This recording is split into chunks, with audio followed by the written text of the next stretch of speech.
welcome to our channel. Thank you for visiting and please don't forget to subscribe. Today we're going to make a fried chicken recipe called kanponggi. It's a sweet and sour garlic fried chicken. All you have to do is gather all these ingredients.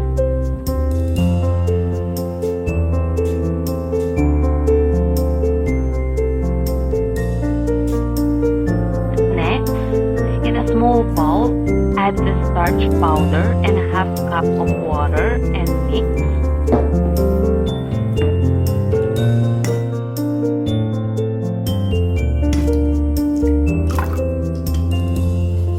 Next, slice the chicken and cut the green bell pepper into very small dice.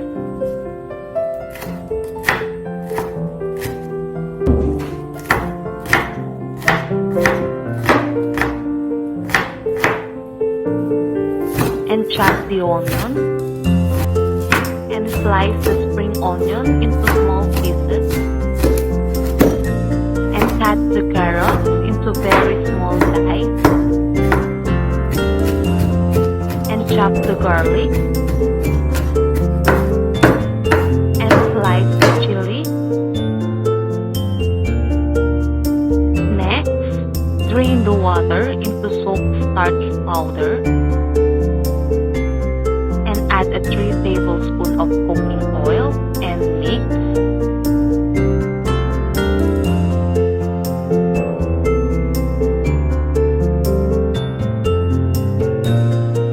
Now let's add this into the chicken.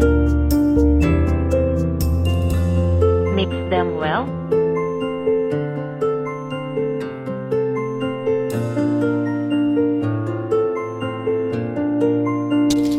Now it's ready to fry. We fry this for 2 times. This is the first frying.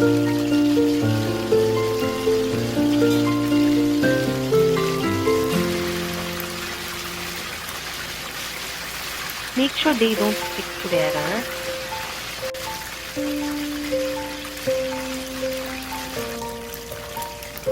After the first frying, remove it to the oil.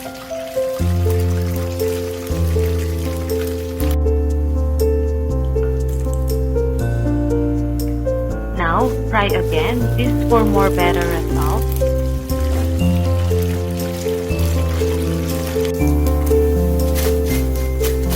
Next, in a hot pan, add the cooking oil and saute the garlic.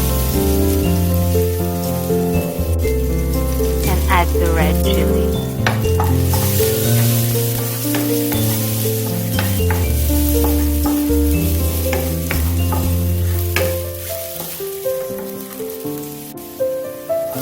Add the onion, spring onion,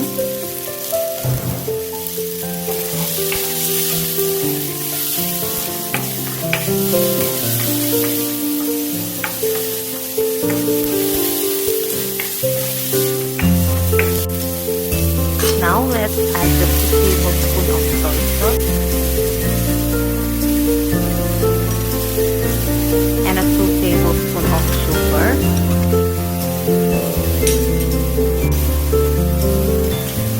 and a 5 tablespoons of water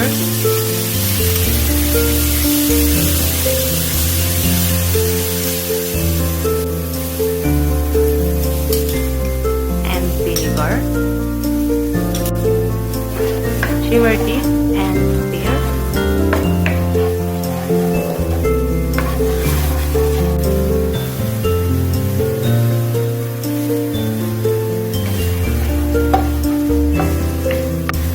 Now let's add the carrot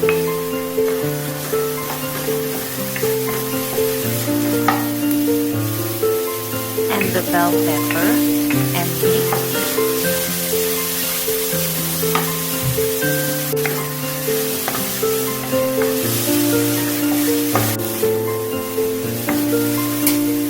Now add the chicken and mix them well.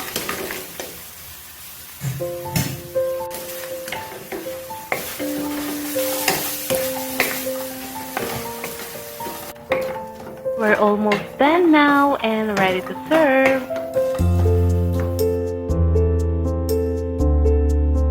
And now, it's done.